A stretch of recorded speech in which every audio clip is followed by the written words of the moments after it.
We're now learning that Hillary Clinton used her private email server to discuss details of the nuclear scientist who was executed by the Iranians for giving information to the CIA. Maybe not a direct connection, but it certainly looks like it. Former Governor Mike Huckabee is with us now. Great to have you, Governor. Hillary Clinton keeps saying Donald Trump isn't fit to be president. It's a well-worn statement. But this kind of stuff is pretty reckless, would you not say?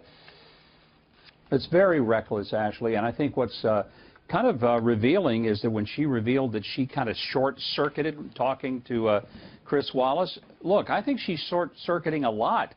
It was a short circuit on her brain to think that it was okay to put a private email server in her home where it was apparently hacked. It was short-circuiting on her part to lie to families of Benghazi. We could go through a whole list of things in which she short-circuited. But now we learned that somebody that she discussed with colleagues and advisors on her private email server was about the very person who was executed this weekend. And here's a question. What did the United States government do to try to prevent the execution of this individual? I mean, we've given him $400 million in laundered money. We've given him billions of dollars in the Iranian deal. They continue to laugh in our face and build nuclear weapons, or at least attempt to. What kind of short-circuiting is our entire foreign policy going on here? That's more frightening than anything Donald Trump's ever said. Yeah, you're absolutely right. It's interesting. Listen, it's frustrating for Hillary Clinton supporters, let alone those who do not want her to be president, is the fact that she refuses to apologize on this email server issue. She could say, okay, I made a mistake, but there's always a but. There's always a convoluted explanation as to, well, I thought everyone else thought it was okay, so why wouldn't I think it's okay? She never takes responsibility. Well, how do you get to be president if you don't take responsibility? Isn't that what the whole job is?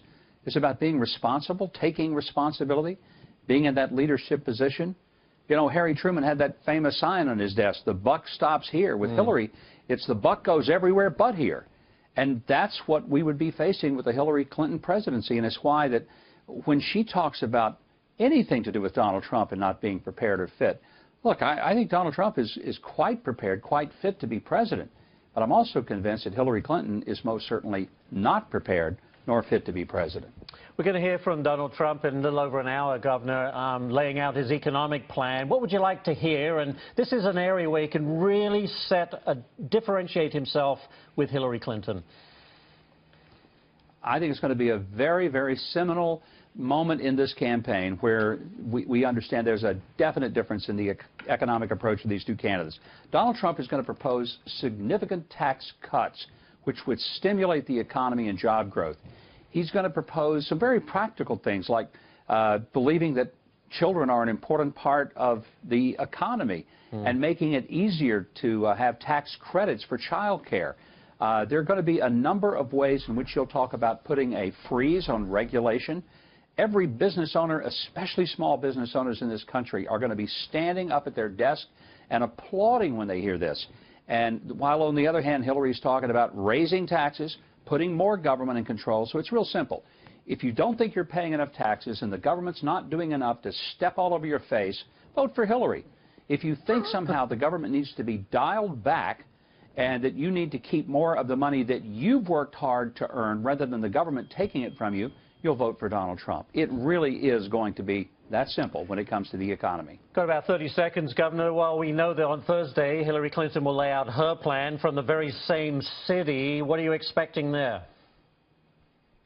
I'm sure she's going to tell us that she didn't really mean it when she said that middle class are going to pay more in taxes. She just short-circuited like she has on other things. But look, her plan will ultimately involve more taxes and more government. And she's going to say that. She may not say it as bluntly as I just said it, but that's her plan, and she has to admit it. All right.